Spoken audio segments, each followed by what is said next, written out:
may be one or two seats still in the mix here, and there are one or two chairs left behind me. So just we're thrilled to see everyone this afternoon. For those of you who don't know, I'm Susan Levine. I'm the director of the Institute for the Humanities, and I welcome you all here to our visiting fellow lecture. Before I start, I have a few announcements about upcoming events at the Institute. First, if you are not on our mailing list and you would like to be, to get email notices of our programs, you can sign up. There's a sheet right behind me on the file, so you can do that before you leave.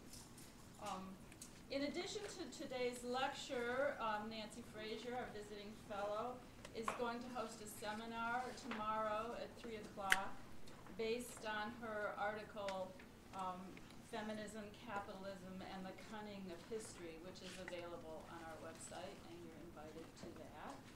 And then on Thursday at 3 o'clock, she'll be commenting on a panel with illustrious UIC faculty called Rethinking Race, Class, and Gender, and the panelists will be Walter Ben Michaels, Corey Capers, and Leon Fink. So that should be an interesting session. And Professor Fraser will be in residence here at the Institute this week. So if you would like to make an appointment to come in and talk to her, chat with her, talk about your work, you can do so. Just contact either me or Linda Vavra here at the Institute. So, other upcoming events, we still have a full schedule this year, even though we're heading towards spring break and the end of the term. April, we have two fellows lectures this year still on April 13th. Ann Parsons, who is our dissertation fellow, will be giving her lecture entitled Our Brothers and Sisters Keepers, Psychiatric Hospitals, Prisons, and Institutionalization in the 20th Century. And on April 24th, Amalia Pilares, our faculty fellow, will be lecturing on Families United, Immigrant Activism, and Political Subjectivity. But I also want to tell you a little about some events that our working groups are sponsoring between now and the end of the semester. On March 27th, our Chicago Area Food Studies Working Group, CAFS we call it, will host a brown bag lunch with Phyllis Bowen from the Department of Nutrition here at UIC. And she's going to be speaking on the Hunger Project's Epicenter Strategy in Uganda.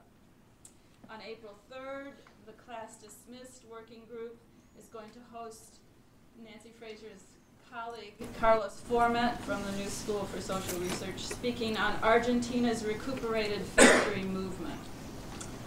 On April 18th at 3 o'clock, the working group on Publics, Cultures, and Practices of Difference will host a work-in-progress discussion on Monica Alexandra Jimenez, The State of Exception and Colonial Resistance in Puerto Rico. And finally, April 19th at 3 o'clock, the Forum for Research on Law, Politics, and the Humanities, FROLPAT, will host Sam Fleischacker from UIC's Philosophy Department, who will be talking about a work in progress titled Owning a Land versus Governing a Land. So it's not too late to propose a working group for next year. If you're interested, all you need is 2 faculty from different departments and some kind of plan of what you'd like to do. Just contact either me or Linda Vavra, and we can certainly talk about it. So now I would like to introduce Norma Maruzzi from Political Science and International Studies, and she's going to introduce our speaker today, Nancy Fraser.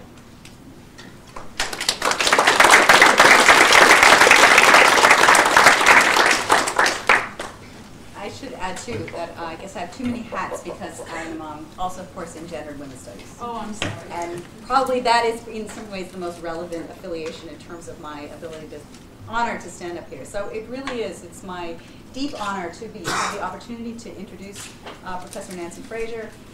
At the same time, that was a little bit daunting because, in fact, her vita is 39 pages. So obviously I can't cover even a part of it, and I will try to summarize really the essence of her scholarship rather than the items, since it took me to page 5, in fact, to get to even her works, because the number of visiting positions, honorary degrees, writings about her are overwhelming compared to even the little bit that most of us manage to do in our professional lives. She is currently the Henry A. and Louise Loeb Professor of Philosophy and Politics at the New School for Social Research, and I'm not even getting. Between 2008 and 2011, she was also the Humanities Professor of Women's Rights at Cambridge University and the Blaise Pascal International Research Chair at the École des Hautes Études in Social Sciences in Paris. And I'm going to stop there because it only gives you a flavor of the kind of international reach and intellectual range that she brings to her institutional presence, and that she's obviously sharing with us for the next few days. So what I will do is I'd like to address a little bit about what kind of intellectual she is and why she's so important, and why, in fact, so many of us are so interested in what she has to say today. If you do look over the Vita, not only do you see is an awful lot, what you see is a lot of entries, but you also see that there's an incredible range, and that she is was one of the first US-based scholars, for instance, to engage seriously with the new philosophy coming out of France. That's both Foucault and Derrida, deconstruction, as it was known, at a period when, for the most part, this was really in the U.S. confined to French departments, and then only slowly making its way into literary studies programs. Now, this is all the more impressive. Not only was she a brave scholar to take on this new material, but especially since she's a philosopher. And certainly, until now, certainly most American philosophy departments have a certain diffidence, let's say, perhaps, when it comes to looking at some of these figures. So as a younger scholar starting out, I want to just credit and bring note to the way that she was always taking an interest in the most exciting new approaches to classic problems, perhaps is one way of putting it. She also, of course, has a very deep interest in feminism and feminist theory, and her work covers gender, critical theory, French deconstruction, as I've said, but also American pragmatism, theories of the state, capitalism, political economy, and clearly this is a wide-ranging thinker, but some of us might then say very eclectic, and what holds this kind of diverse set of interests together? I would argue that what really does give her a consistent intellectual profile is the quality of the questions that she asks, right? And her uncanny ability to ask the most important questions in the context of the time. A dedication to engage with the most interesting ideas and the most challenging problems as they change in the context in which we're living. This particularly brings me to an article that I'm sure a lot of people here have read, and that, as Sue mentioned, will be the subject of the seminar for discussion tomorrow, which is the article Feminism, Capitalism, and the Cunning of History, which was published in the New Left Review, number 56, March, April 2009. And this is particularly what got me very excited about Professor Fraser's work, which of course I was familiar with, but luckily, we actually subscribe at home to the New Left Review, so it's available to sort of pick up when you're just looking for something to read. And I opened it up in a period when I've been reading some other things about the crisis of feminism, issues of generational change in terms of social theory, where do we go from here in a larger set of questions. And this article just seemed to me possibly the smartest, most insightful, most apt take on a set of questions that needed to be asked, and yet most of us don't necessarily ask in a collected kind of way. Right? It's because, of course, what she is putting together is feminism and capitalism. Okay? And in that sense, the question of political economy, which has so, unfortunately, has tended to drop out of a lot of our own, including my own, feminist analysis, since in the same way that a kind of formal classical feminist Marxism, but also formal Marxian analysis has tended to drop out of the mainstream of analysis of contemporary social problems. And yet, certainly Professor Fraser did not turn around and do some sort of, let it be say, old-fashioned or done or second-hand approach, but in fact really interrogated as a scholar through her own intellectual history, and a history that is in some ways shared by many of us, the question of how did feminism, and by extension also various forms of social theory and social critique, wind up in the position it is today, having won many of the intellectual questions and the culture wars in certain ways, and yet lost in such large ways, especially when it comes to the economic and political landscape, and may I say, the political economy landscape of the country and of our intellectual terrain as well. I think that her piece there is one of the most trenchant analysis of the unintended consequences of the second wave move beyond feminisms, and I really highly recommend it, of course, to all of you. If you have read it, great. If you haven't yet, take a look tonight, and of course we'll have the opportunity to talk about it tomorrow in the seminar. But this is not a woman who rests on her laurels, and of course she's going to be speaking to us today in a more focused way, less about this feminism question, but connected on the essay that is placed before us. That's the subject of her lecture, which will be Theorizing the Crisis of Capitalism in the 21st Century. And I really want to congratulate Professor Fraser not only for the work she does, but for sharing it with us and for prompting all of us to address in our own intellectual life, personally and when we share it collectively, to continue to address these challenging questions that we may treat as almost lacuna in our own work and in the work around us, but that nonetheless are so galvanizing to return to and to find afresh, find anew. Thank you, Professor Fraser.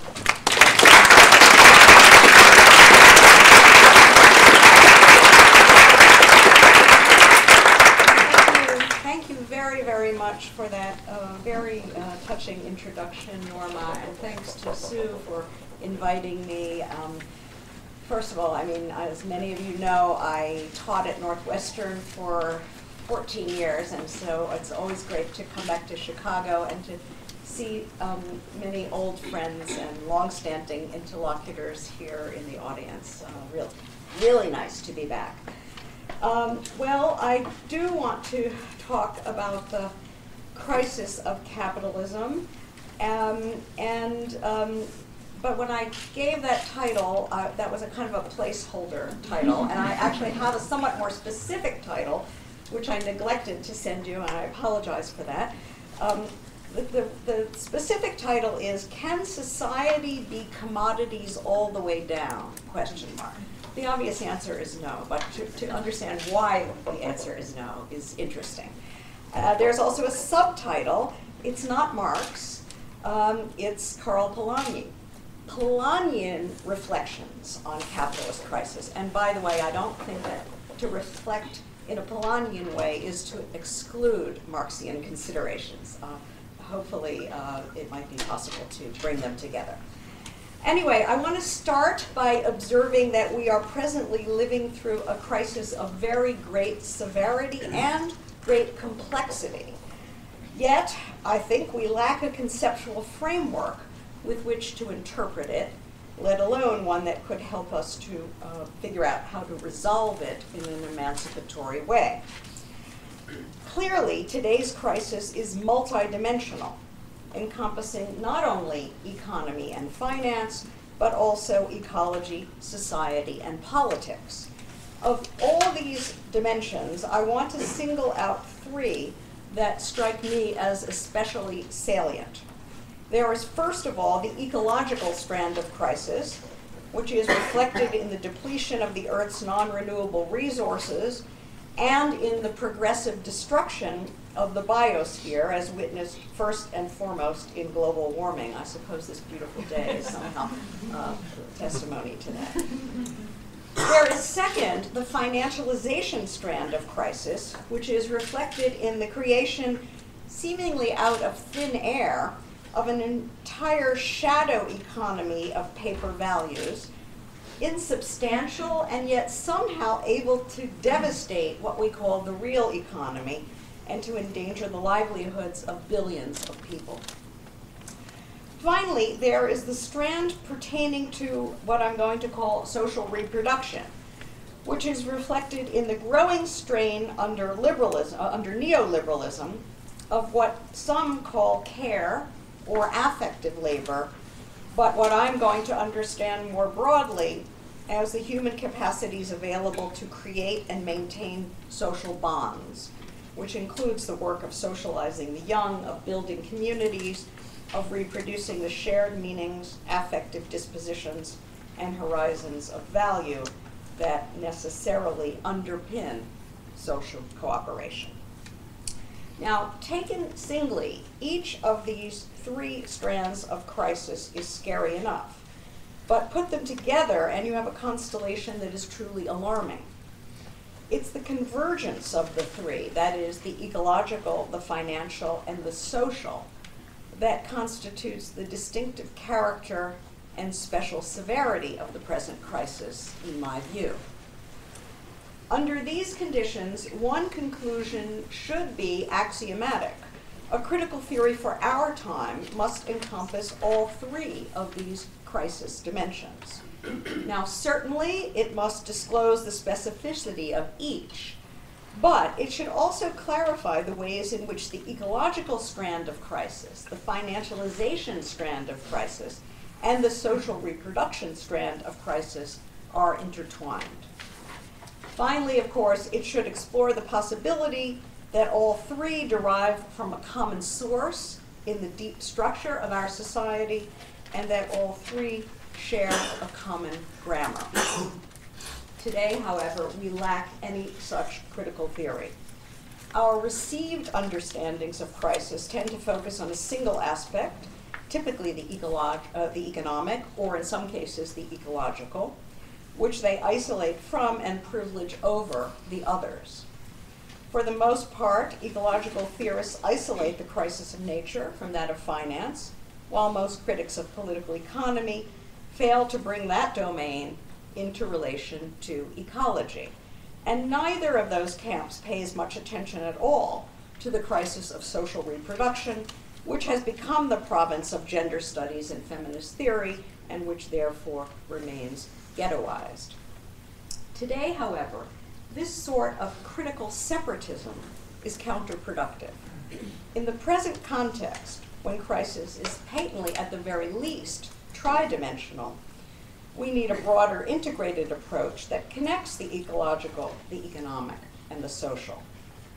Eschewing economism on the one hand, and what I'd like to call ecologism on the other, we need to revive the project of large-scale social theorizing that tries to encompass all three dimensions and to clarify the relations among them.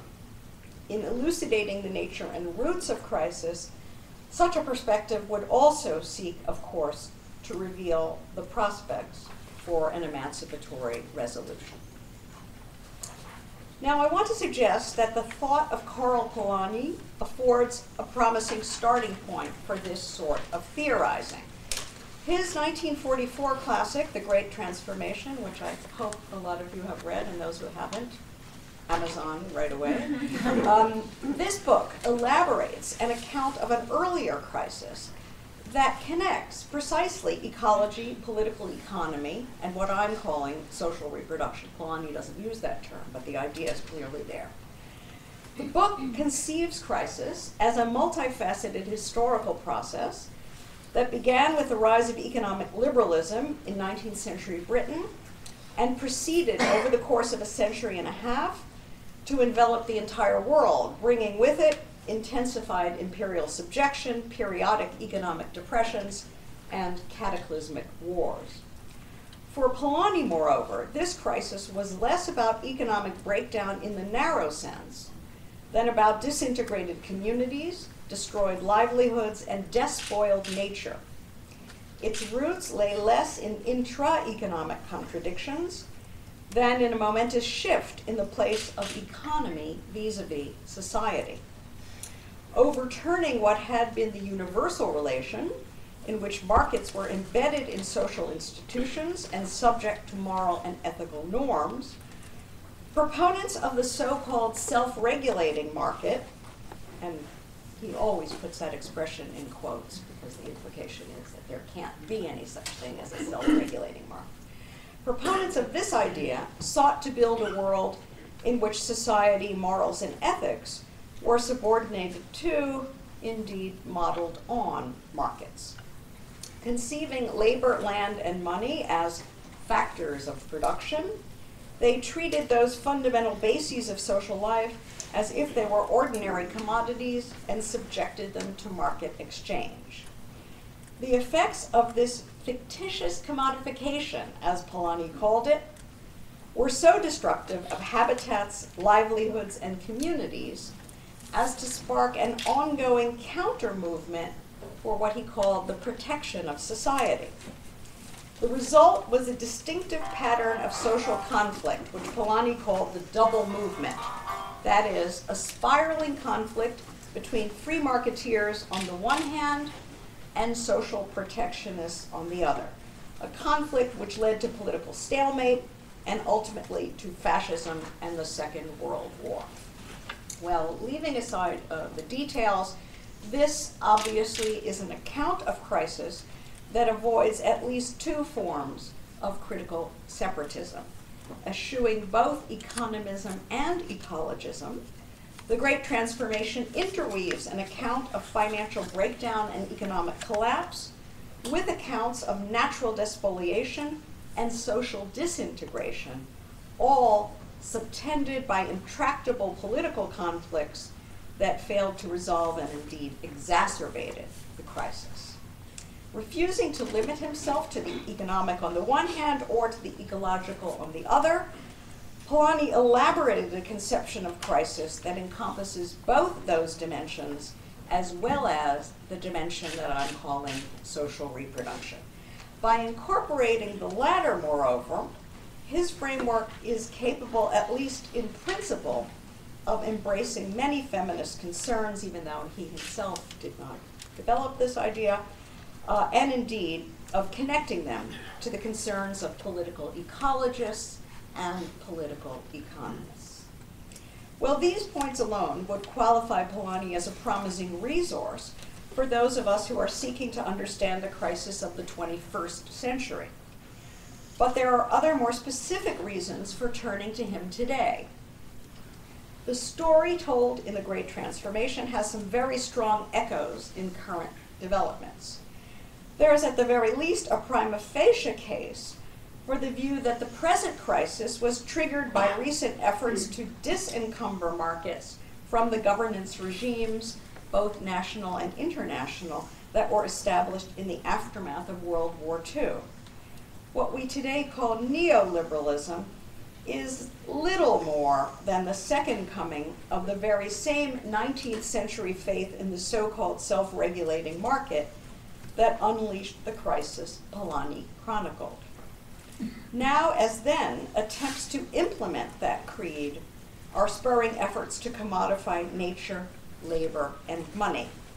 Witness the burgeoning markets in carbon emissions and biotechnology, in childcare, schooling, and the care of the old, and of course, in financial derivatives. Now, as then, the effect is to despoil nature, to rupture communities, and to destroy livelihoods. Today, moreover, as in Polanyi's time, counter-movements are mobilizing to protect society and nature from the ravages of the market. Now, as then, struggles over nature, social reproduction, and global finance constitute some of the central nodes and key flashpoints of crisis. So, on its face, today's crisis is plausibly viewed as a second great transformation, a great transformation redux. And indeed, there's a proliferation of people who are returning to Polanyi precisely because of these echoes and the seeming relevance of this body of thought. For many reasons, then, Polanyi's perspective holds considerable promise for theorizing today. Yet, we should not rush to embrace it uncritically. And in fact, I think there's been maybe a bit too quick of an uncritical rush to revive Polanyi today. Even as it overcomes economism and ecologism, the Great Transformation turns out, on closer inspection, to be rather flawed. Focused rather single-mindedly on the destructive effects of so-called self-regulating markets, the book overlooks harms originating elsewhere in the surrounding society. Preoccupied exclusively with the corrosive effects of commodification upon communities, it neglects injustices within communities, including those such as slavery, feudalism, and patriarchy, that depend, after all, on social constructions of labor, land, and money precisely as non-commodities. In effect, demonizing marketization, the book tends to idealize social protection, as it fails to note that protections have often served to entrench hierarchies and exclusions. Counterposing a bad economy to a good society, the Great Transformation flirts with communitarianism and is insufficiently sensitive to the latter's own characteristic forms of domination. What is needed then, I want to suggest, is a revision of Polanyi's framework. The goal should be a new, well, I'm not sure whether to call it a neo-Polanyian perspective or a quasi-Polanyian perspective, or maybe even a post-Polanyian perspective. But anyway, an approach that not only overcomes economism and ecologism, but also avoids romanticizing and reifying society, thereby whitewashing domination. Now that's precisely the aim of this lecture, and indeed of the larger project of which it's a part. Seeking to develop a critique that comprehends society as well as economy, I propose to examine here one of Polanyi's signature concepts, namely the concept of the fictitious commodity. I want to argue that while this idea affords a promising basis for an integrated structural analysis of the present crisis, it needs to be reconstructed in a form that is sensitive to, and indeed critical of, domination. Now I want to begin by sketching Polanyi's idea of fictitious commodification. He contended, as I already noted, that 19th century industrial capitalism inaugurated an historically unprecedented relation between economy and society. Previously, markets had been, his phrase, mere accessories of economic life, and no such thing as a separate economy had ever existed. Production and distribution were organized by what we would call non-economic institutions, for example, kinship, community, and state, and were subject to non-economic norms, for example, religious norms, communal norms, legal norms, which limited what could be bought and sold, by whom, and on what terms. The idea of a so-called self-regulating market, subject only to supply and demand, was virtually unthinkable. All that changed, however, with the invention of the utterly novel idea of a market economy. Decisively rejecting all previous understandings, proponents of this idea envisioned a separate economic system, institutionally differentiated from the rest of society, and entirely directed and controlled by market mechanisms. In this system, all production would be organized for sale on price-setting markets, which would be governed imminently by supply and demand. Not just luxury goods, not even just ordinary goods, but all the inputs of production, including human labor, raw materials, and money credit, would be traded on such so-called self-regulating markets. So the necessary conditions for commodity production would themselves become commodities. But that meant introducing the logic of market relations into virtually every aspect of social life. What was originally envisioned as a separate economy would inevitably colonize the surrounding society, remaking the latter in the image of the former. A market economy, Polanyi claimed, could only exist in a market society. For Polanyi, however, the idea of a market economy come market society is inherently unrealizable. To posit that labor, land, and money can be treated like ordinary commodities is to suppose that society can be commodities all the way down. But this assumption, Polanyi claimed, is entirely fictitious, and attempts to implement it are bound to backfire. In reality, labor, land, and money have a special foundational status. Constitutive of the very fabric of social life, they also supply the necessary background conditions for commodity production. to treat them as ordinary objects of market exchange is thus to attack at once the substance of society, that's Polanyi's phrase, and the indispensable presuppositions of a capitalist economy. The result could only be a crisis of society on the one hand and a crisis of economy on the other. Society, in Polanyi's view, cannot be commodities all the way down. He writes, and I quote, "To allow the market mechanism to be the sole director of the fate of human beings and their natural environment would result in the demolition of society. For the alleged commodity labor power cannot be shoved about, used indiscriminately, or even left unused without affecting the human being who happens to be its bearer. In disposing of a man's labor power, the system would, incidentally, dispose of the physical, psychological, and moral entity man attached to the tag. Robbed of the protective covering of cultural institutions, human beings would perish from the effects of social exposure and social dislocation.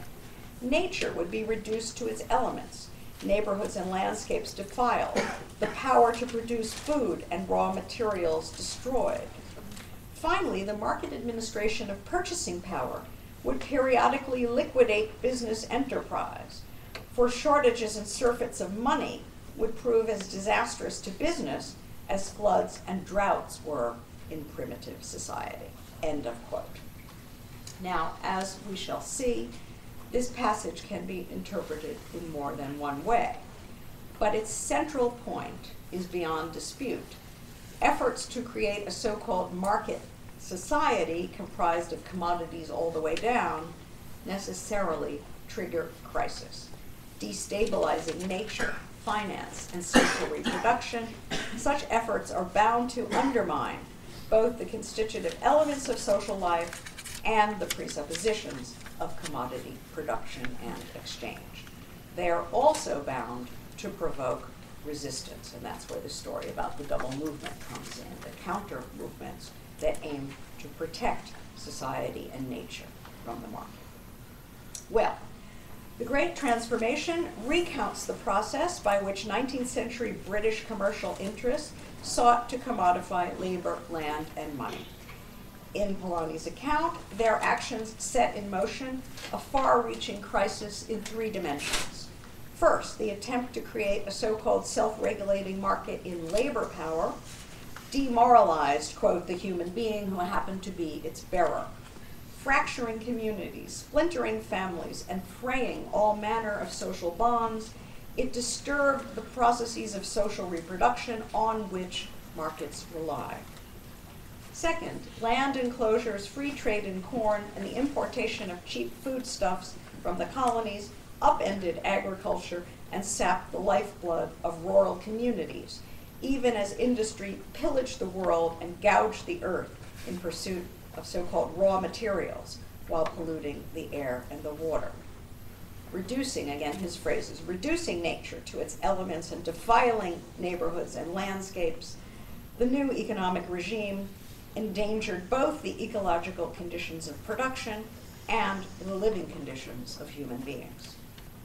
Lastly, unbridled speculation in currency and credit destabilized the money supply, causing the value of money to fluctuate wildly, wiping out savings, discouraging investment, and depriving producers and consumers alike of their ability to plan for the future. Thus, the commodification of money undermined the temporal preconditions for social and ontological security, as well as the financial preconditions for capital accumulation. For Polanyi, then, the result of fictitious commodification was a three-dimensional crisis, simultaneously social, ecological, and economic. This was a crisis for nature and society, as well as for capital. Well, Polanyi's idea of fictitious commodification seems to me to be remarkably prescient. Whatever its merits for the period he chronicled, his identification of nature, labor, and money as central nodes of crisis is highly pertinent to the 21st century. Equally important, his conception relates those three flashpoints of crisis to a common dynamic. Thus, the notion of fictitious commodification affords the prospect of an integrated crisis theory that encompasses in one fell swoop the concerns of ecologists, feminist theorists, and political economists. Capable of connecting those bodies of thought, it promises to overcome the separatisms that currently divide and weaken critical theorizing. In effect, this concept locates all three strands of critique as interconnected moments in a broader critique of capitalism. As usually interpreted, however, Polanyi's account of fictitious commodification rests on some dubious assumptions. These stem from the claim made repeatedly in The Great Transformation that a commodity is a good or service produced for sale. It's a very standard and seemingly innocuous definition. Basing his argument on this definition, Polanyi contends that labor, land, and money cannot be genuine commodities because none was produced for sale. Neither labor nor land is produced at all, he claims, and although money is a human creation, it has the status of a social convention akin to language, not that of an object produced for sale. When traded, therefore, none of the three behaves like a true commodity. In each case, an original condition of not having been produced for sale destabilizes the process of marketization. Absent the proper origins, the would-be commodities can only be fictitious. Now, I want to call this the ontological interpretation of fictitious commodification. It is problematic, I think, because it's essentialist, ahistorical, and, I want to suggest, insensitive to domination. Appealing to an original condition, that is the condition of not having been produced for sale, the ontological interpretation posits that to commodify land, labor, and money is to violate their essential nature. As a result, it obscures their historicity, covering over the fact that none of the three is ever encountered pure, but only in forms that have always already been shaped by human activity and imbued with cultural meanings and normative significations. This interpretation fails to register, too, that social constructions of labor, land, and money have typically encoded forms of domination, many of which long predate their commodification. I mentioned already feudalism, slavery, and patriarchy, all of which depend on constructions of labor, land, and money precisely as non-commodities. Then, too, the ontological reading orients the critique of commodification overwhelmingly to its disintegrative effects on social communities, focusing above all on its tendency to destroy existing solidarities and social bonds. Associating change exclusively with decay and decline, it overlooks the possibility, noted by Marx, that marketization can generate emancipatory effects by dissolving modes of domination external to the market and even creating the basis for new, more inclusive and egalitarian solidarities. Conversely, the ontological reading occults the fact that struggles to protect nature and society from the market are often aimed at entrenching privilege and excluding those it defines as outsiders. Ignoring hierarchy and social exclusion, such struggles, this ontological reading lends itself to a defensive project, namely protecting extant constructions of labor, land, and money, along with the domination inherent in them, from marketization. Precluding consideration of trade-offs, it discourages efforts to reckon the pluses and minuses of such complex historical developments as the introduction of markets into authoritarian command economies or the opening of labor markets to women and former slaves. All told, the ontological reading inflects the critique of capitalist crisis with a defensive, conservative thrust that is at best insensitive to and at worst complicit with forms of domination that are not grounded primarily or originally in market mechanisms. What is needed then is another interpretation of fictitious commodification, one that is historicized, non-defensive, and sensitive to domination. A useful model, I suggest, is Hegel's argument in The Philosophy of Right as to why society cannot be contract all the way down. In that work, Hegel argued famously that a sphere of contractual relations is possible only on the basis of non-contractual social relations. Efforts to universalize contract necessarily undermine it by destroying the non-contractual basis on which it depends.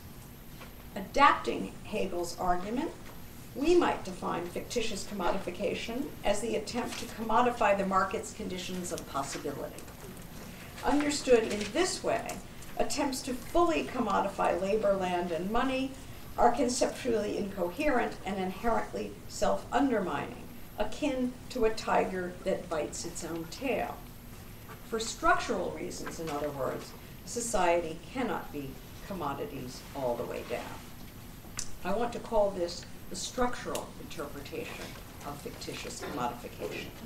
Unlike the ontological interpretation, this one does not suppose any original condition of labor, land, and money that inherently resists commodification. It directs attention rather to the tendency of unregulated markets to destroy their own conditions of possibility. It construes these conditions, moreover, as socially constructed and historically specific, hence as potentially and indeed usually actually intertwined with domination and as subject to contestation. It reminds us accordingly that what commodification erodes is not always worth defending, and that marketization can actually foster emancipation by weakening traditional supports for domination. Freed from the communitarian bias of the ontological reading, this structural interpretation makes possible a more complex critique of capitalist crisis, sensitive not only to desolidarization, but also to domination. It enhances the critical force of the concept of fictitious commodification. Now let me briefly elaborate. This structural reading of fictitious commodification foregrounds the inherently self-contradictory character of free market capitalism. It's analogous in that respect to Marx's idea of the tendency of the rate of profit to fall. But unlike Marx, Polanyi identifies not one, but three contradictions of capitalism: the ecological, the social, and the financial, each of which underpins a dimension of crisis. For Polanyi, moreover, each of the three contradictions unfolds by way of a common logic. Each pertains to a necessary condition of production which capitalism simultaneously needs and tends to erode. In the case of the ecological condition of production, what is at stake are the natural processes that sustain life and provide the material inputs for social provisioning. In the case of the social reproduction condition, what is at stake are the socio-cultural processes that supply the solidary relations, affective dispositions, and value horizons that underpin social cooperation, while also furnishing the appropriately socialized and skilled human beings who constitute labor. In the case of the monetary condition of production, what is at stake is the ability to conduct exchange across distance and to store value for the future, hence the capacity to interact broadly in space and in time. What is at stake in each case is sustainability, the sustainability of capitalism on the one hand, and that of society and nature on the other. In principle, then, each strand of crisis lends itself to a structural critique focused on sustainability.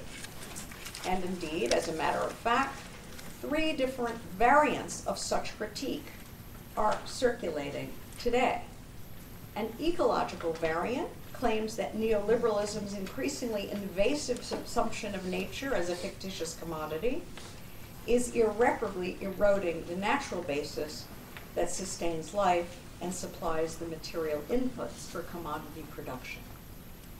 A feminist variant holds that the increasing commodification of women's labor on the one hand and of care on the other is depleting the capacities for social reproduction on which the supply of so-called labor power and society as such necessarily depend.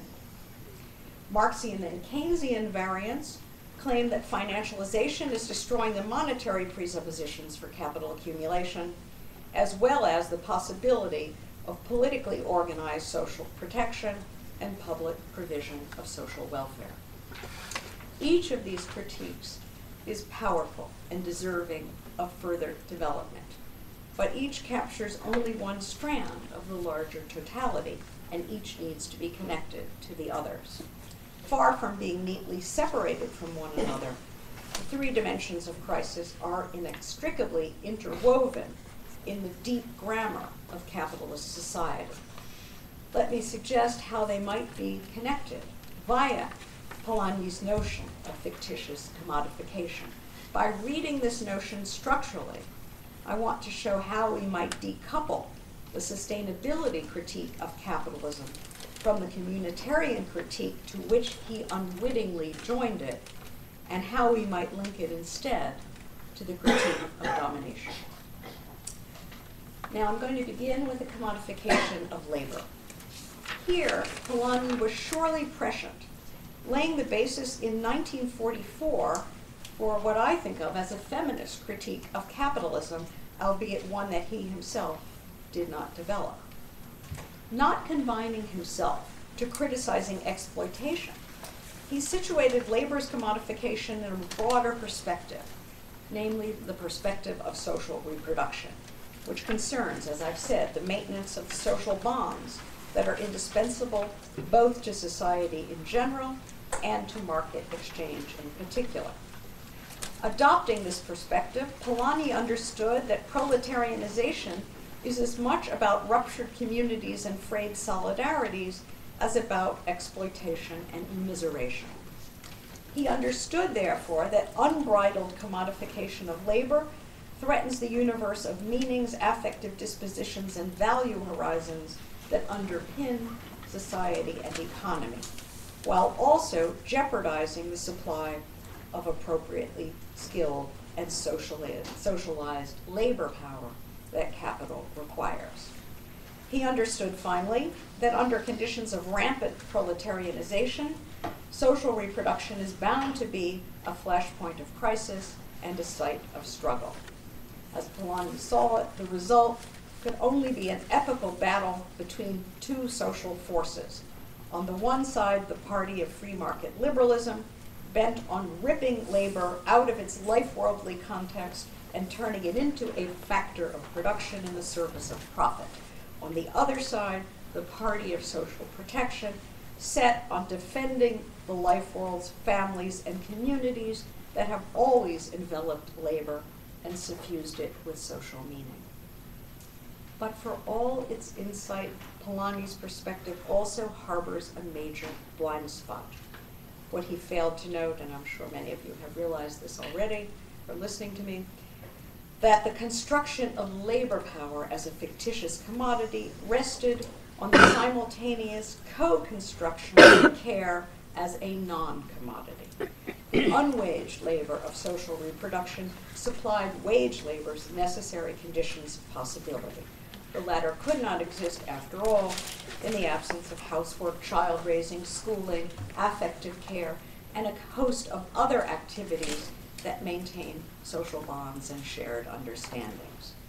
But the division between paid productive labor and unpaid reproductive labor was overwhelmingly a gendered division, which underpinned modern capitalist forms of women's subordination. Altogether missing this deep-seated structure of gender domination, Polanyi effectively inscribed the ideal of the family wage at the heart of his understanding of social protection. What was protected here was less society as such than a societal form premised on gender hierarchy. The effect then was to skew Polanyi's understanding of the grammar of social conflict, neglecting the long history of feminist struggles against protection. I mean, there's a certain innocence with which the word protection is used in this book, which is very interesting symptomatically about 1944 and what was and what was not high on the radar screen. But anyway, for anyone who knows women's history, the term protection rings bells. Altogether neglecting this long history of struggle against protection, which included demands for women's right to employment, among many other things, he failed to see that struggles against labor's commodification were actually three-sided. They included not just free marketeers and proponents of protection, but also partisans of what I would like to call emancipation, those whose primary aim was neither to promote marketization nor to protect society from it, but rather to free themselves from domination. Emancipation's ranks have included feminists for centuries, to be sure, but not only, also the billions of slaves, serfs, peasants, racialized peoples, and inhabitants of slums and shantytowns throughout the world, for whom a wage has seemed to promise liberation from slavery, feudal subjection, racial subordination, social exclusion, and imperial domination, as well as from sexism and patriarchy. Such actors have vigorously opposed the oppressive protections that prevented them from selling their labor power, but they did not on that account become proponents of free market liberalism. Rather, their struggles constituted a third pole of social movement, above and beyond the two poles identified by Polanyi, not just marketization and social protection, but also emancipation. Hence, not just a double movement, but what I have elsewhere called a triple movement. Well, if you kind of revised this understanding of the grammar of social conflict, I think we can get a much better understanding of the labor dimension of the current crisis.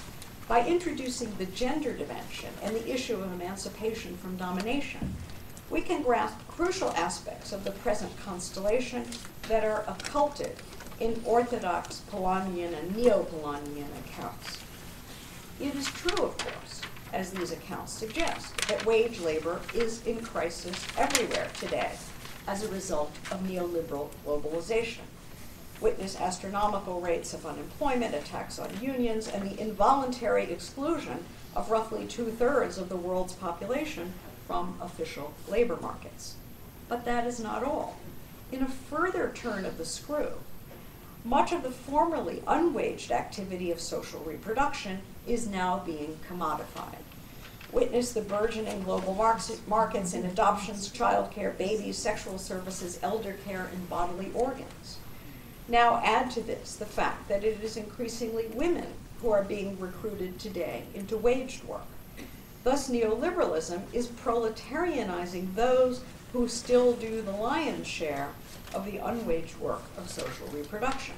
And it is doing so at the very moment when it is also insisting on reduced public provision of social welfare and curtailed state provision of social infrastructure. The overall result has been called a deficit of care. To fill the gap, global capitalism imports migrant workers from poorer to richer countries. Typically, it is racialized and or rural women from poorer regions who take on reproductive and caring labor previously performed by wealthier women. But to do this, the migrants must transfer their own familial and communal responsibilities to other, still poorer caregivers, who must in turn do the same, and on in ever longer global care chains as they are now being theorized. Far from filling the care gap, the net effect is to displace it, from richer to poorer families, from the global north to the global south. Here we see a new intensified form of fictitious commodification. Activities that once formed the uncommodified background that made commodified labor possible are now themselves being commodified. The result can only be intensified crisis as the tiger bites ever more deeply into its tail. No wonder then that struggles over the social construction of family and work, as we say, have exploded over recent years. Witness the rise of feminist movements and women's movements of various stripes, of grassroots community movements seeking to defend entitlements to housing, healthcare, job training, and income support, of movements for the rights of migrants, domestic workers, public employees, and of those who perform social service work in for-profit nursing homes, hospitals, and child care centers. But these struggles do not take the form of a double movement. It's not just the free marketeers versus the social protectionists. They are better grasped, rather, as three-sided struggles, encompassing also proponents of emancipation. Now let me consider next, more briefly, the commodification of nature. Here, too, Polanyi was prescient, I think, laying the basis in 1944 for an ecological critique of capitalism avant la lettre. He understood that nature is an indispensable precondition for social life in general and for commodity production in particular.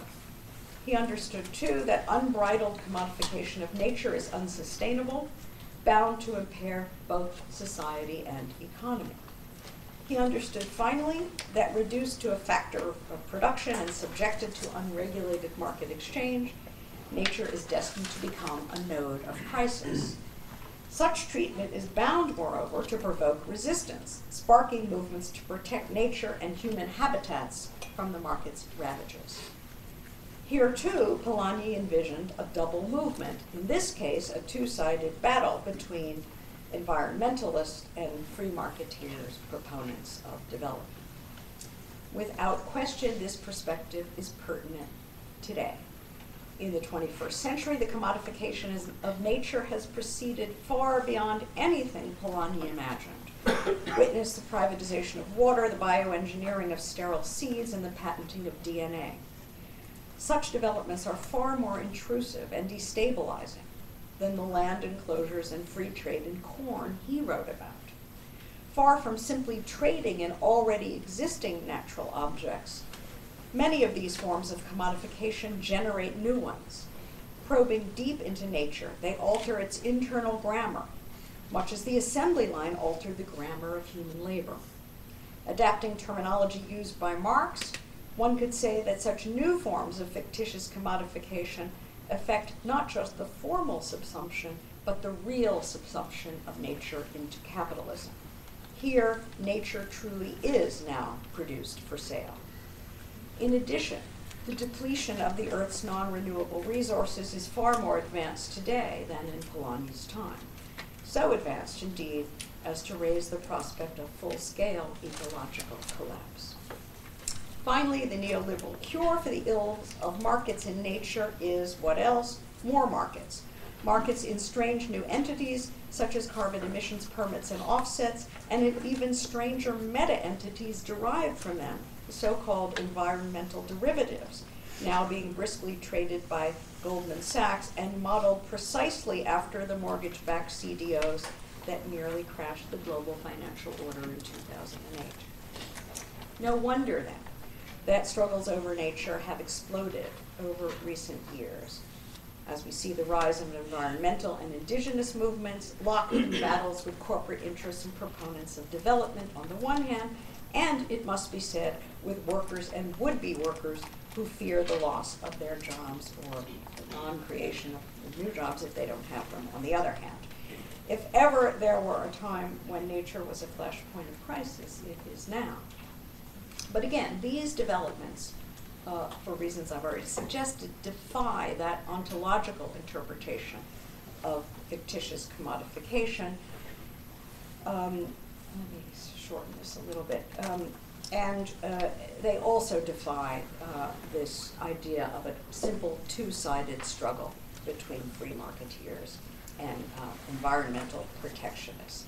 Nature is now a site of a far more complex array of social struggles, which include, as I noted above, workers and would-be workers who support one form or another of development. Let me consider, finally, the commodification of money. In this case, too, Polanyi was remarkably prescient. In the 21st century, financialization has achieved new heights of dizziness far beyond anything we could have imagined.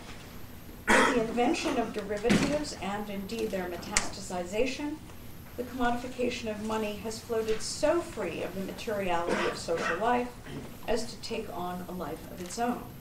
Untethered from reality and out of control, so-called securitization has unleashed a tsunami of insecurity, nearly crashing the world economy, bringing down governments, devastating communities, flooding neighborhoods with underwater mortgages, and destroying the jobs and livelihoods of billions of people. As I write, moreover, speak, financialization is threatening to destroy the euro and even the European Union.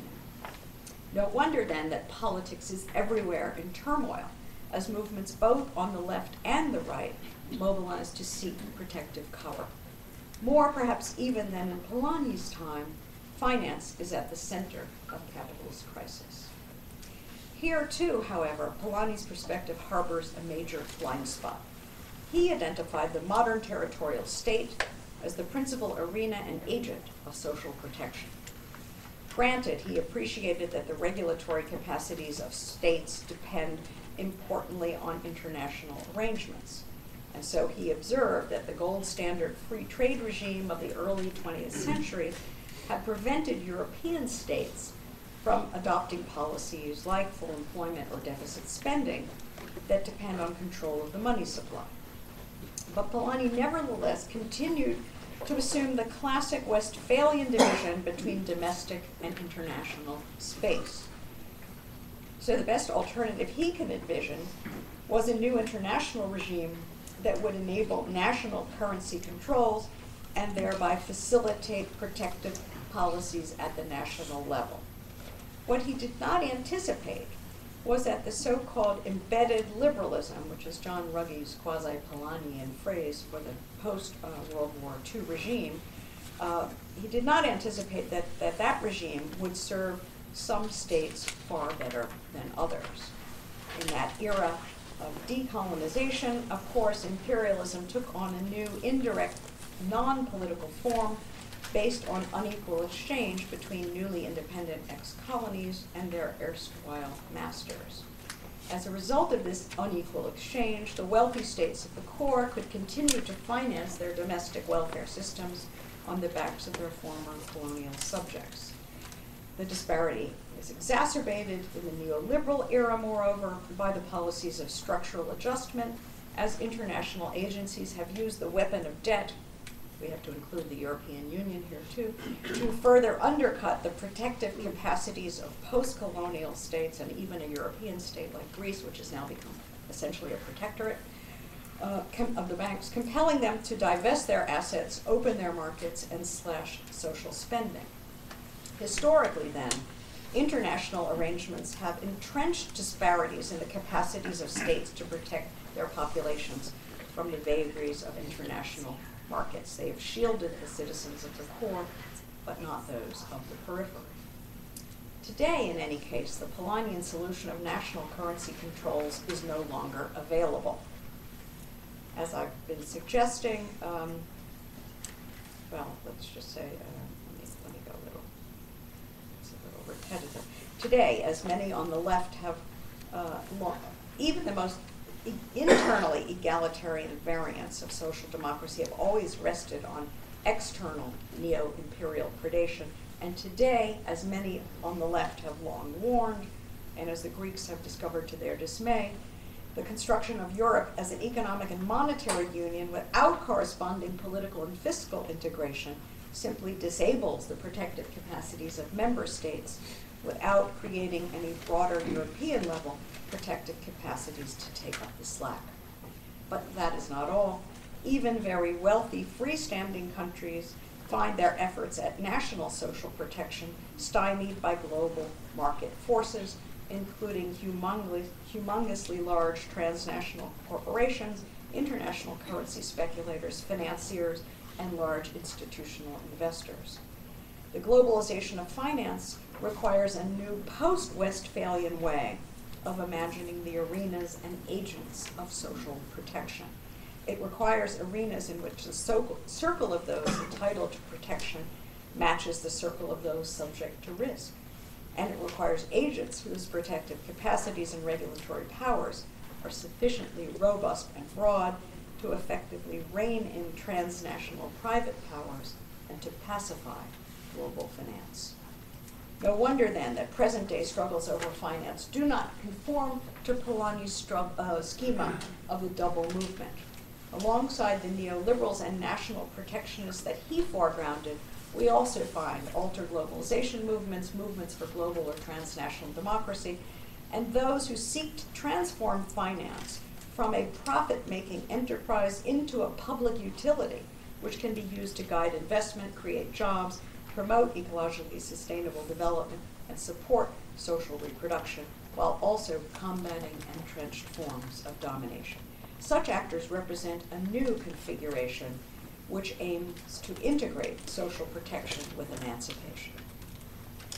What all of this shows, I think, is that Polanyi was right to identify land, labor, and money as central nodes and flashpoints of crisis. But if we are to exploit his insights today, we have to complicate his perspective, connecting a structural critique of fictitious commodification to a critique of domination. I want to close, however, by returning to a point I stressed at the outset. The purpose of centering our understanding of crisis on nature, social reproduction, and finance is not to treat these dimensions separately. It's rather to overcome critical separatism by developing a single comprehensive framework able to encompass all three of Polanyi's fictitious commodities and thus to connect the concerns of ecologists, feminist theorists, and political economists. Far from being neatly separated from one another, the three strands of capitalist crisis are inextricably interwoven, as are the three corresponding processes of fictitious commodification. I've already noted that neoliberals are pressing governments everywhere to reduce deficits by slashing social spending, thereby jeopardizing the capacity of families and communities to care for their members and to maintain social bonds.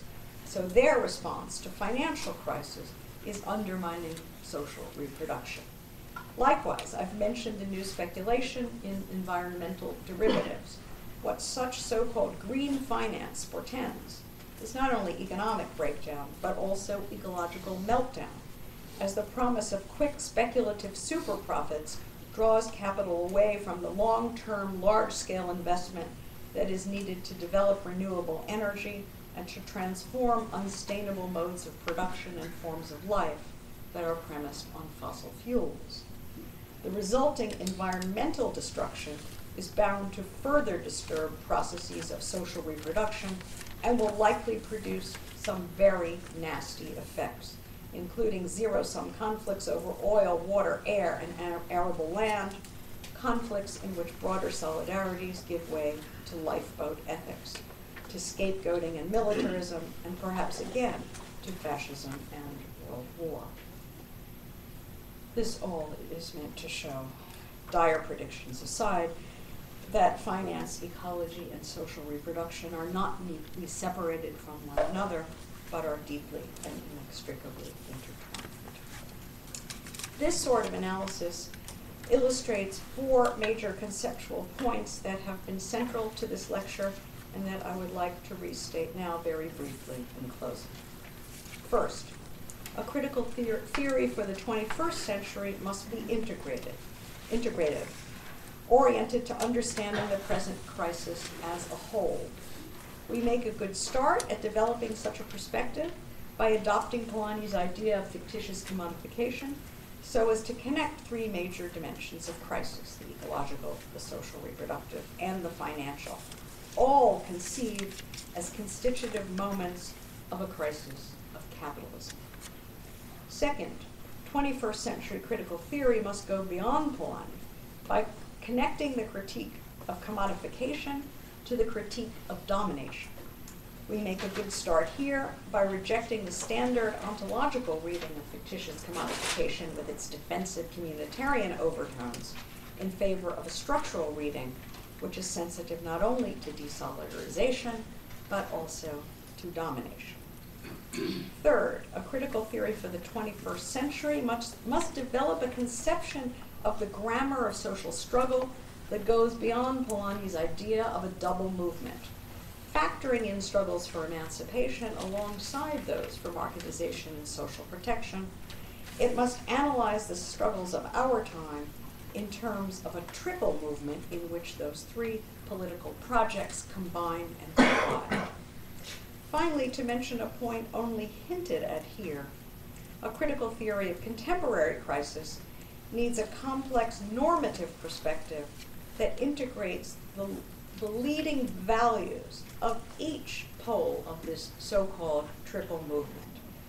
And what I mean by that is that such a perspective should integrate the legitimate interests in solidarity and social security that motivate social protectionists with the fundamental interests in non-domination that is paramount for emancipation movements, without neglecting the valid concern for negative liberty that animates free market liberals, at least at their best.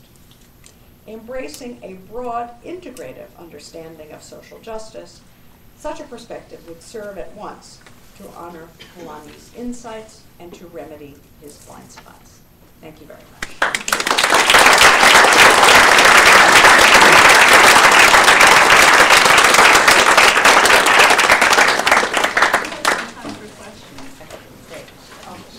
Stay here. Fine. Good. I'd be happy to just try to answer questions or hear your responses. Yes.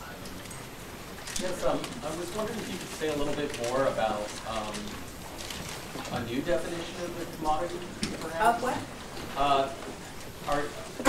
Would you like to offer an alternative definition to Polanyi's? Because you really nicely expressed this problem of his definition in terms of something produced for sale, moving to the structuralist understanding. We see now, we're amazed by what's commodified every day before us. Many of these things are presumably produced for sale, and they're no longer fictitious in that sense. Do we have, you express some frustrations with his very definition of commodity, and I wonder, is this something that varies contextually? What it is? Do we just know commodification when we see it? Should we offer a new definition, or are we still relying on Polanyi's definition? Well, it's a good question. I mean, I'm sort of happy with a very kind of ordinary anodyne definition of commodity as something that is bought and sold. And I don't want to put the stress on anything about whether it was originally produced for that purpose or not, because all of these forms of enclosures and so on, I mean, there are things that are not and there are things that are. I don't think that's the key dividing point, whether something was originally produced for sale or not. It seems to me the more important point is whether we're talking about something whose commodification undermines, right, the necessary background conditions for human life, for ecological, right, for nature, and indeed, yes, for market exchange. That's what I meant to.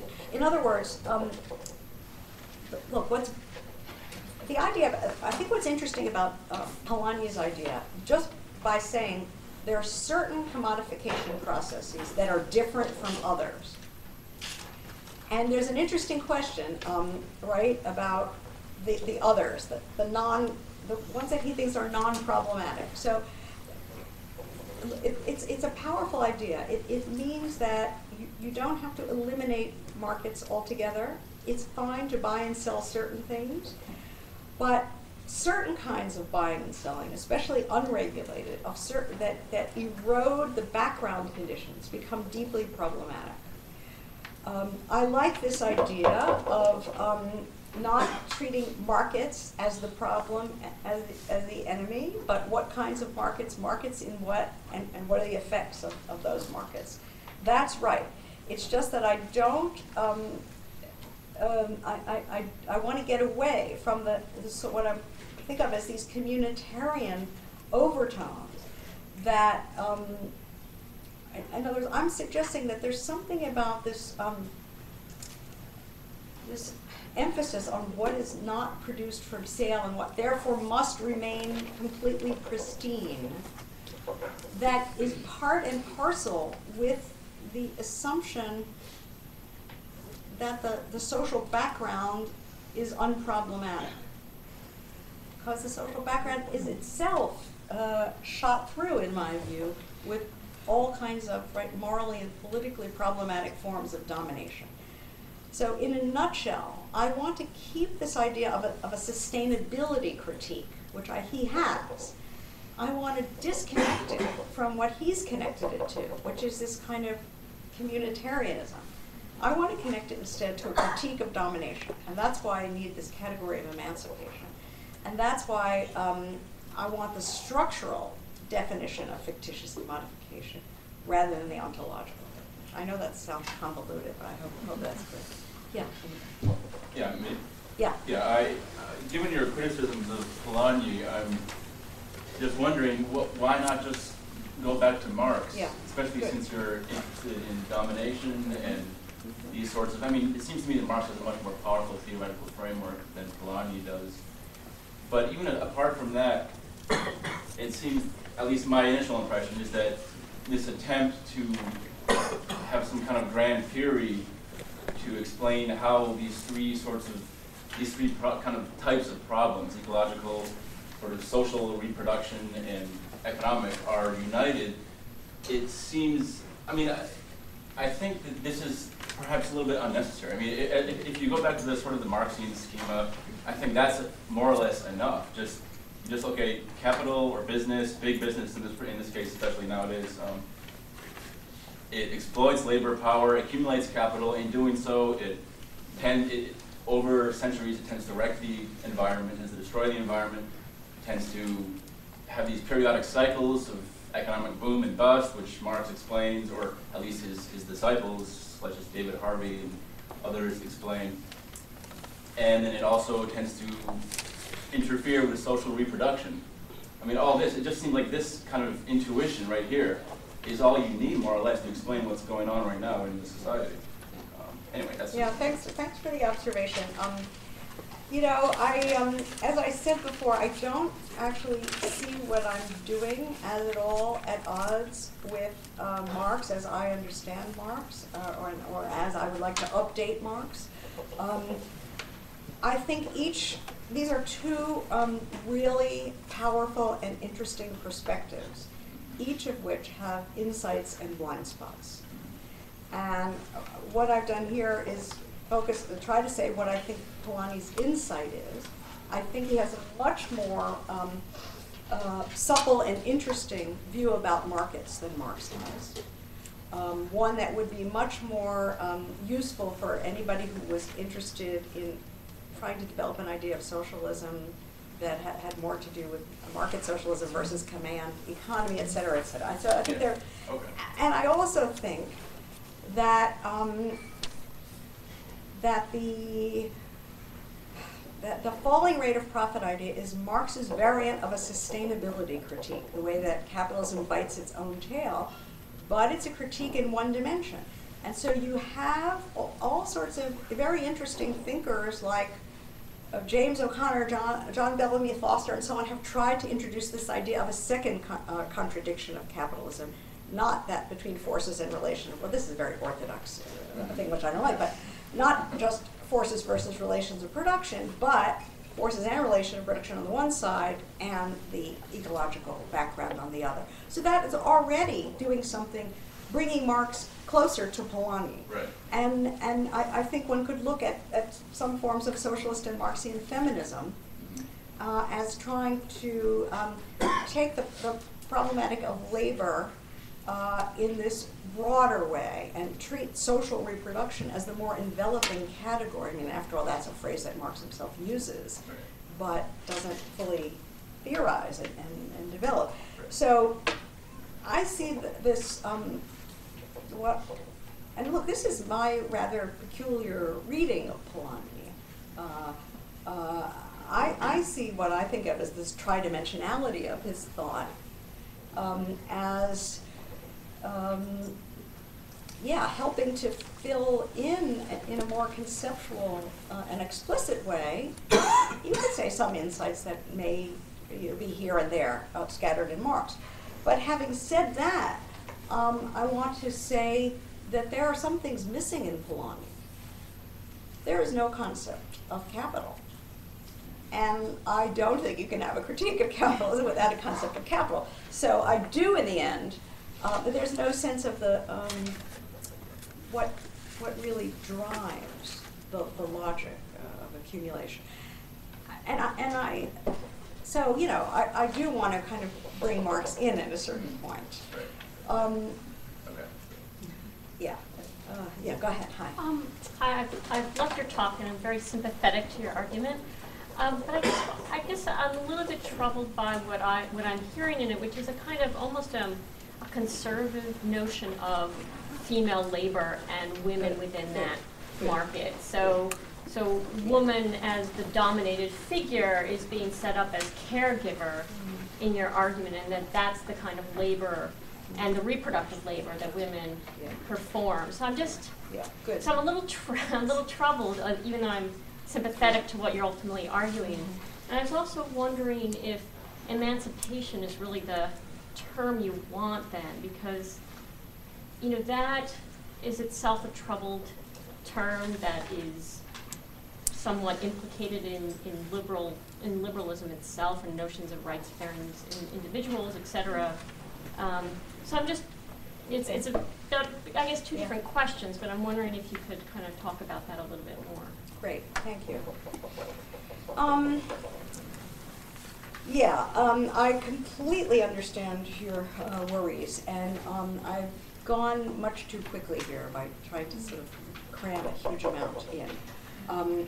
Part of what I want to do with this concept of social reproduction is precisely get away from all the talk about care, or to treat it as, you know, sort of one aspect. So, I mean, I think of social reproduction as sort of all the forms of uncommodified associational activity that kind of knit communities or neighborhoods together. One shouldn't just think of changing diapers and bedpans and so on. So that's one point. The second point is, and I do think of this, I also think of it as the all the ways in which meanings and norms are produced, reproduced, transmitted.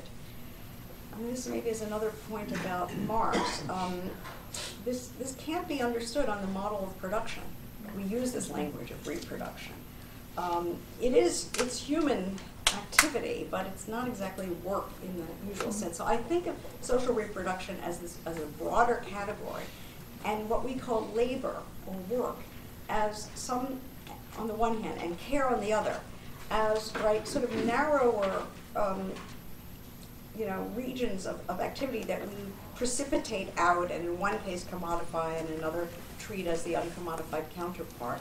I want to sort of supply this broader background, and what follows from this, about which I'm very sensitive to your point about the conservative, because I think Polanyi, he was not really a conservative. He was an independent leftist married to this extraordinary left communist who couldn't get into the United States, and he doesn't want to be a conservative. But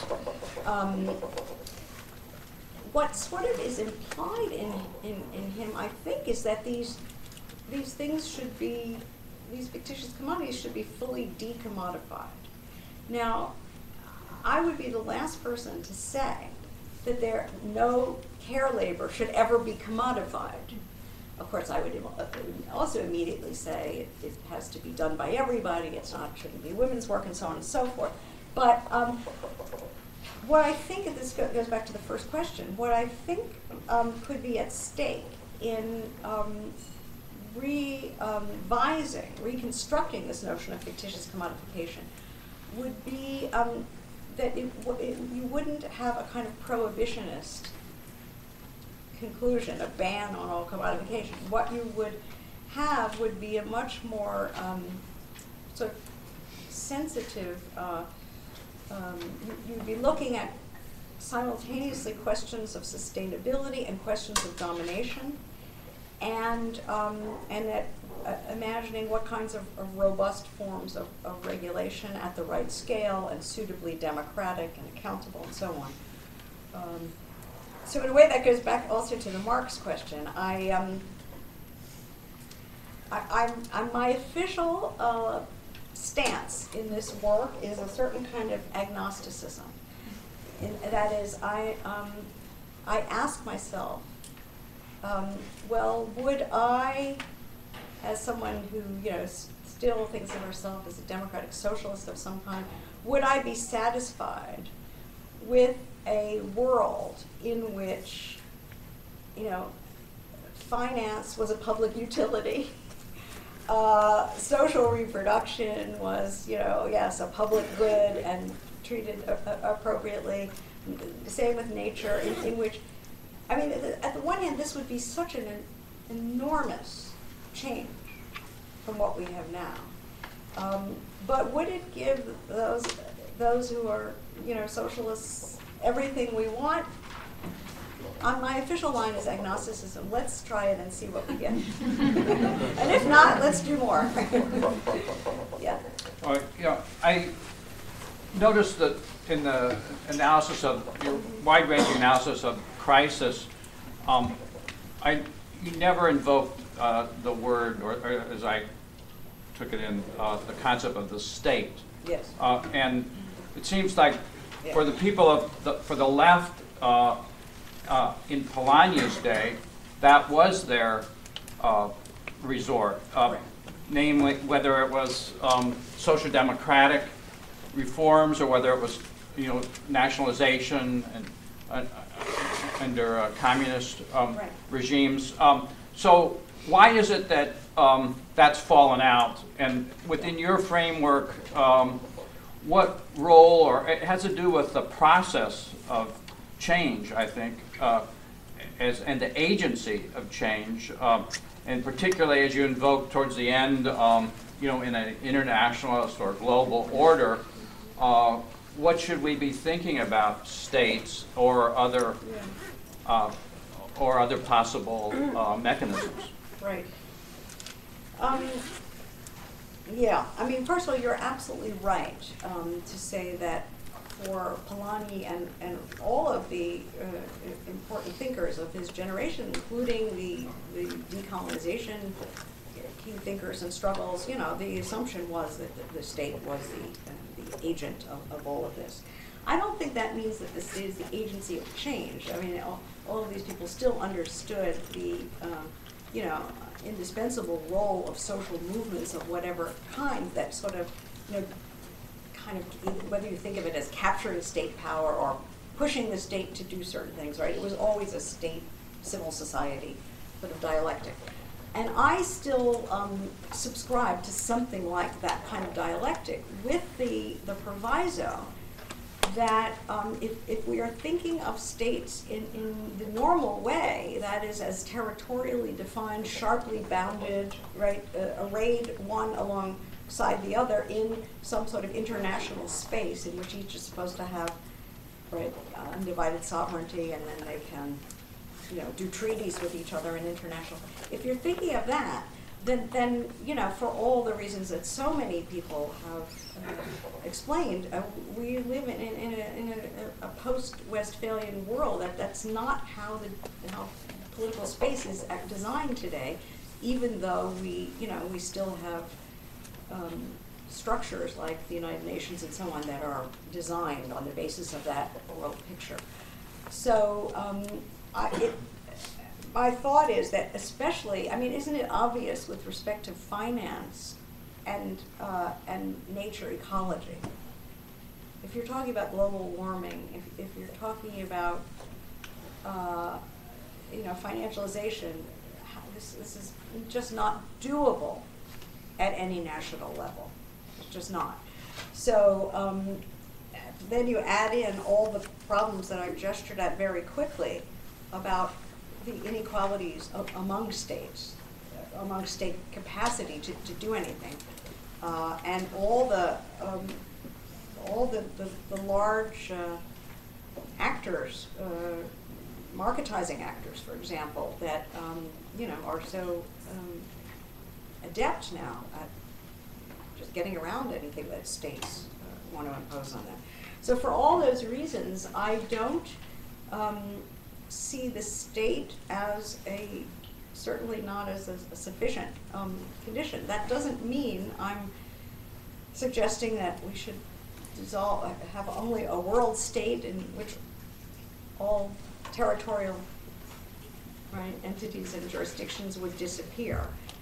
But it does seem to me that for these fictitious commodification processes in particular, whatever powers and capacities ought to remain with states have to be nested in relation to broader, more expansive powers that exist at a trans-state level. Yeah. Me? Okay, yes. Well, from your last comment, not this one, but the one before, it seems like, and I just want to make sure I'm clear with this, that you would find it acceptable to have markets for certain commodities, for certain labor. Is that accurate? Yes. Okay, so my question is... I mean, until someone, we have to look at my question is, principle. how are you squaring that with your introduction of this third tier, the third perspective of wanting to pay attention to domination? Because if you have markets around labor, labor power is going to be bought and sold. Mm-hmm. And so you have a power, someone has power, or a group of people have power over another person's ability to exercise their labor. So how do you square that? Well, first of all, I'm rejecting a picture that says there are markets on this side, and that's where domination is, and there are sort of non-markets, or society, or what you would call it, on this side, and that's where non-domination is. So I want to scramble that, okay? I don't believe that the existence of markets in the buying and selling of labor power itself is necessarily a formula for domination. Under capitalist conditions, yes, where you have vastly unequal, you have vast power asymmetries, right, in a market, in labor power. But it seems to me that it's entirely possible to, imagine, maybe it's not so easy, but it should be possible anyway, in principle, to imagine ways in which labor is distributed through markets without capitalism. I don't think that markets and capitalism are the same thing. And in this sense, I'm a Polanyi, because that's his idea too. Way in the back. So, I think we all get the sort of attractive version of Polanyi you've laid out, where these three crises have to be somehow coordinated. So the quick version of my question is, can that coordination be thought in anything other than an ad hoc way? Mm-hmm. Early on in the talk, you mentioned sort of grammar underlying these crises. It later seems that that word only adheres to the response to it. But grammar doesn't explain anything in itself. You have to explain the grammar. Mm-hmm. And it seems to me that here would be the great advantage of Marx, in that it's not exactly that Marx isolates the economic and the social and the environmental, but rather that he causally subordinates two of them to the one. In other words, there's a perfectly good explanation of environmental degradation, perfectly good explanation of the ending of fixed fast-driven relationships, which Marx, of course, sees as both a positive and a negative thing. But those are causally subordinated to not so much the falling rate of profit as the necessity for expanded reproduction. That sort of explains both these things in a very powerful way. And then you don't need any third thing or fourth thing like a grammar, or you're not reduced to a simple ad hoc saying of, yeah, there is this concrete relationship between finance and the environment, or vice versa. It's certainly true, but then doesn't really help you with the next thing. Whereas it seems like Marx, is able to sort of think the 21st century with because he has a sort of causal account of the relation among the three things. Yeah. I guess I'm not convinced that.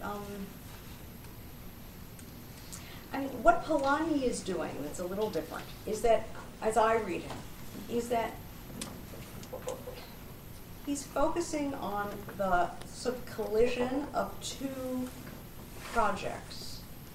The project of creating this market society, market economy, and the project of social protection.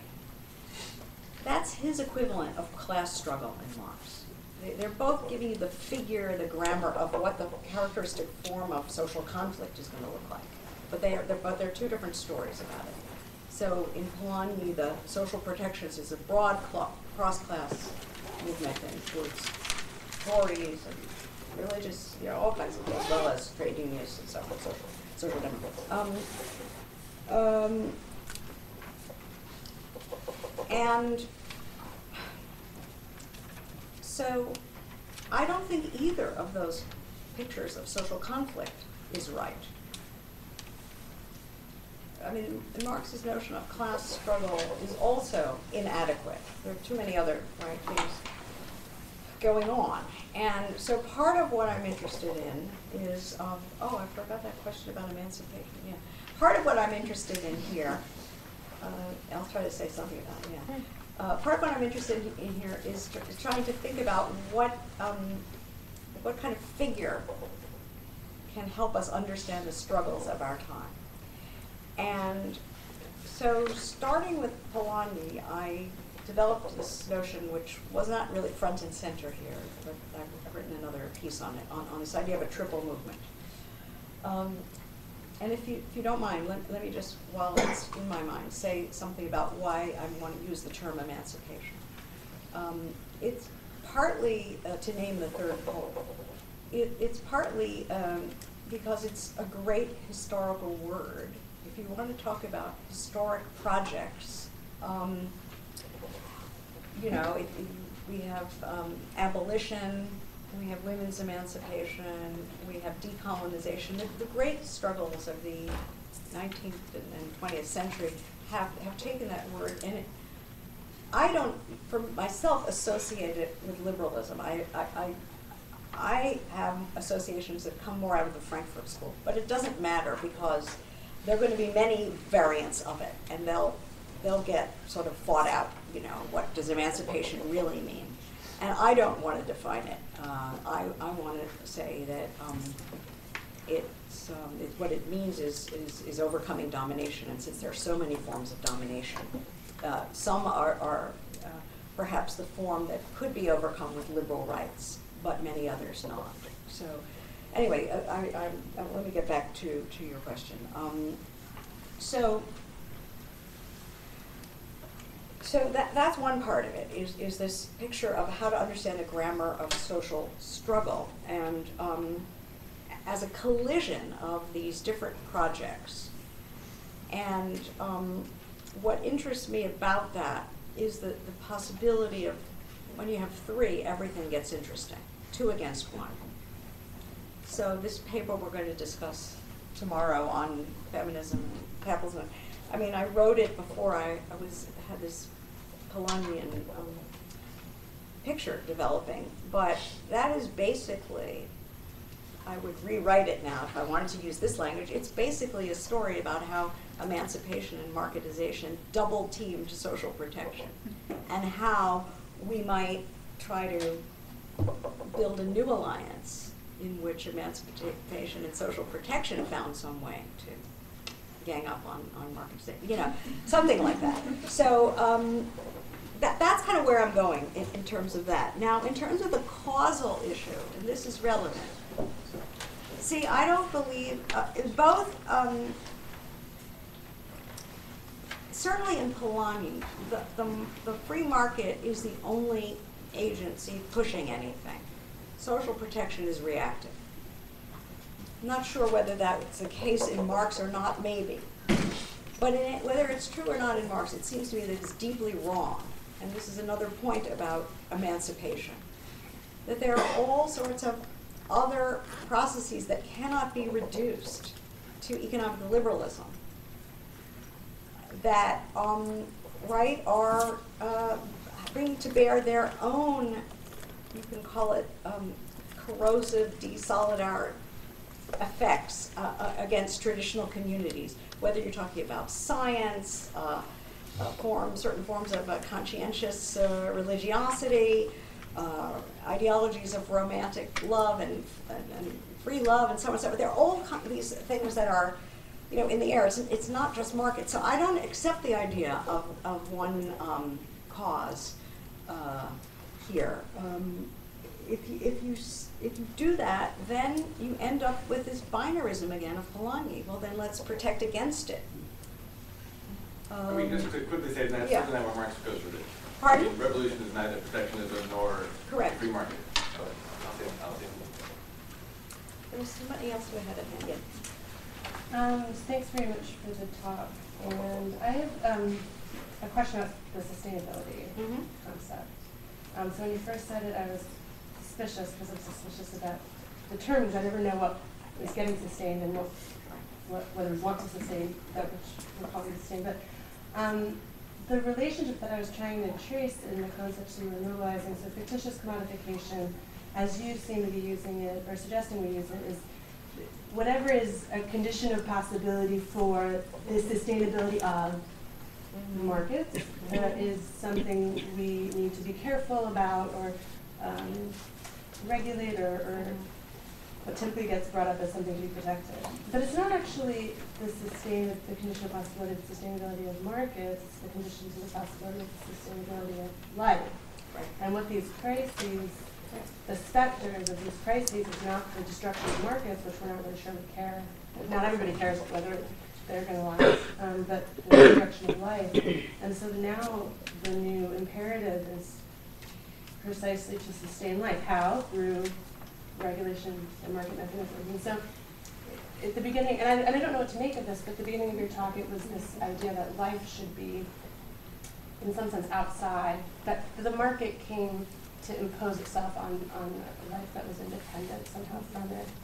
And that was Polanyi's, the worry that Polanyi had. And one final sort of point, I'd just like to hear your thoughts on this, that Polanyi seemed to think, as I recall, that regulation, most of political regulation at the time that he was discussing had to do with breaking. He was constantly talking about breaking the corrosive effects of the market to give social life time to sort of reconstitute itself. Breaking. B-R-A-K. I get to it. give social life time to reconstitute itself, not through the market or by regulation itself, but just enough time to, sort of, to slow it down. But now we don't want to slow that down to make sure that life maintains its resilience, because they know that somehow life needs to be itself sustained. And so I don't have any deeper thoughts on that.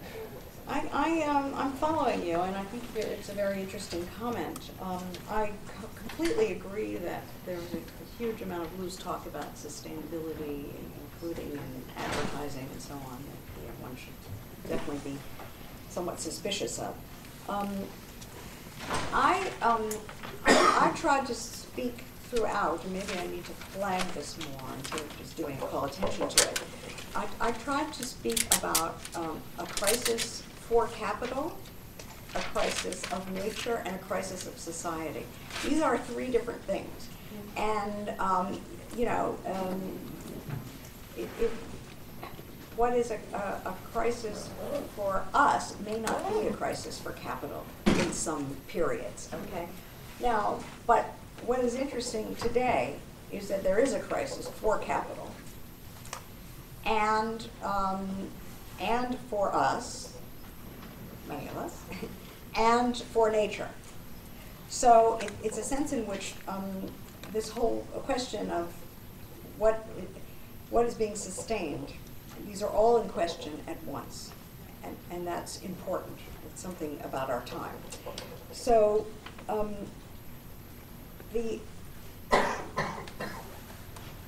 but it's important not to conflate those things. I agree, and I wouldn't even associate. You might be tempted to think, okay, the fictitious commodification is the one that pertains especially to the crisis for capital. The commodification of nature is the one that pertains to the crisis of nature, and the commodification of the labor and social reproduction is the one that pertains to the crisis of society. But that's wrong. I mean, they're intersecting in these important ways. So it can't just be done that way. Then the point of, I did not myself want to suggest anything about life being outside the market. That's kind of what is making me uncomfortable in Polanyi to the degree that there are. But I do have to say that there is a certain way in which the three fictitious commodities are rather different from one another. You could say that money is somehow the most internal to the capitalist economy. Nature does have an external independence, which could, collapse while everything else seems to be going fine. And the social reproductive, in the way I'm understanding it, sort of has one foot in and one foot out. I don't know. So I want to think more about this question of inside-outside and then what would follow from that. Because they're not quite the same, even though I want to reject the radical externalism that seems to follow in Polanyi. And then finally, you're absolutely right to bring up all those very interesting passages in The Great Transformation that talk about the significance of the rate of change, and that, praise certain Tudor policies and so on for at least trying to slow things down so that people are not literally, don't have their whole world turned upside down in the blink of an eye. And this is what I actually had in mind when I said in a very cryptic way, about let's validate what I think of the leading value of social protectionism. I mean, I gave a very quick sort of view about protectionism's historic links to domination. But I do want to suggest that those of us like me who think of themselves as first and foremost as partisans of emancipation should take seriously the legitimate value of social security, stability, solidarity, that people do have a legitimate interest in not, having their whole town shut down in the blink of an eye because some factory, leaves because of a speculative merger or something. So I think that there's a legitimate interest in social protection. The problem is how to, how to reconcile it with the interest in non-domination or emancipation, because too often it goes against that. So I wouldn't myself. I do think that whatever. I'm almost thinking like I'm on the verge of quoting Newt Gingrich. I got it. I mean, he did say something in there. He's often interesting, if insane. But no, I mean, he did say this thing about, well, Obama is, for all this very, this a brave new world of green, blah blah blah. But people have to fill their gas tanks now. Now, please don't. But I mean, there's something important there about that point. I think that is this idea about breaking. What do you do to, to cushion huge changes for people if they're going to happen? And how do you do it in a fair way? I think this is a legitimate question. Well, let's continue this informally. Everyone's invited to a reception in the back. I just want to say, unbeknownst to Nancy, the Institute next year is planning a series of programs about crises. Money, environment, and health. So stay tuned. And, but thank you very much. And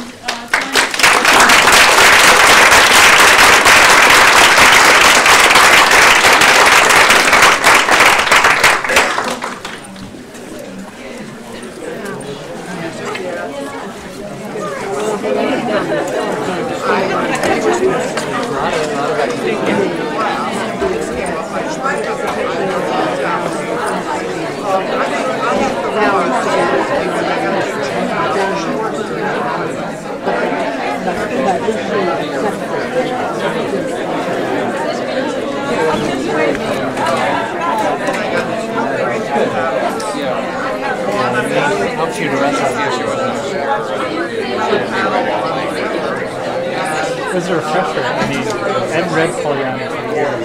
Yeah, I remember, being very impressed years ago when I did read Great Transformation. I miss you.